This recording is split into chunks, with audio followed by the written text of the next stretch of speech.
কলম্বিয়ায় ৭.৪ মাত্রার শক্তিশালী ভূমিকম্পে মৃতের সংখ্যা বেড়ে দাঁড়িয়েছে ১১১ জনে। এখনও নিখোঁজ রয়েছে শত শত মানুষ।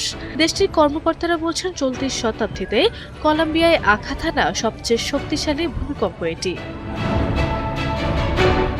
সোমবার স্থানীয় সময় ভূমিকম্পটি আঘাত হানে পশ্চিম কলম্বিয়ার চোকো অঞ্চলে।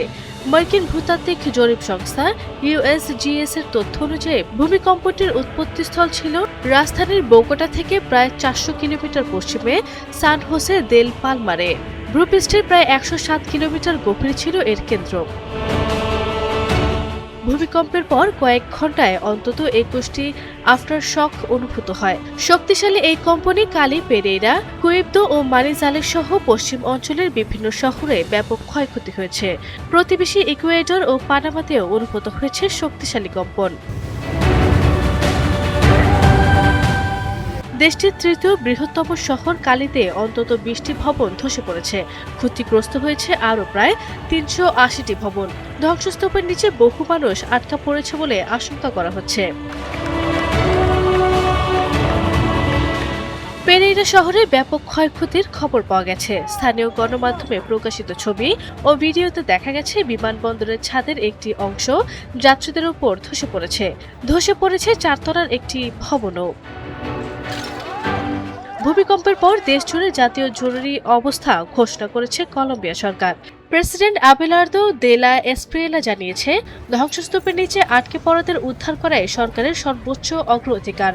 উদ্ধার কাজে জাতীয় সরকারের সব ধরনের ক্ষমতা কাজে লাগানো হচ্ছে বলেও জানান তিনি। স্থানীয় কর্তৃপক্ষ জানিয়েছে, রিসা লারোতা অঞ্চলে অন্তত ৪০ জন এবং ভ্যালে দে কাউকা অঞ্চলে ৩টি শিশুসহ অন্তত ২৭ জনের মৃত্যু হয়েছে। আহত হয়েছে আরও বহু মানুষ। তবে সবচেয়ে উদ্বেগজনক তথ্য আসছে নিখোঁজের সংখ্যা নিয়ে। একটি ডিজিটাল ডেটাবেস এরই মধ্যে ১,৪০০ জনেরও বেশি মানুষের নিখোঁজ হওয়ার তথ্য নথিভুক্ত করেছে। তাদের বেশিরভাগই কালি ও পেরেইরার বাসিন্দা। সময়ের সঙ্গে এই সংখ্যা আরও বাড়তে পারে বলে আশঙ্কা করা হচ্ছে। ভূমিকম্পের কারণে পশ্চিম অঞ্চলের বেশ কয়েকটি বিমানবন্দরের কার্যক্রম সাময়িকভাবে স্থগিত করা হয়েছে। প্রকৌশলীরা বিমানবন্দর সহ বিভিন্ন স্থাপনার কাঠামোগত নিরাপত্তা পরীক্ষা করছেন। কলম্বিয়ার ভূতাত্ত্বিক পরিষেবা বলছে, ১বিংশ শতাব্দীতে দেশটির রেকর্ড করা ভূমিকম্পগুলোর মধ্যে এটি সবচেয়ে বেশি শক্তিশালী।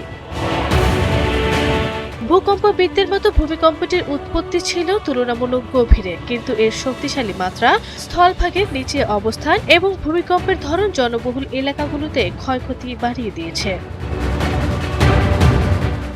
এখন ধ্বংসস্তূপ সরিয়ে জীবিতদের উদ্ধারে জোর তৎপরতা চালাচ্ছে উদ্ধারকর্মীরা। একই সঙ্গে নিখোঁজ স্বজনদের সন্ধানে উদ্বিগ্ন হয়ে অপেক্ষা করছেন হাজারো মানুষ।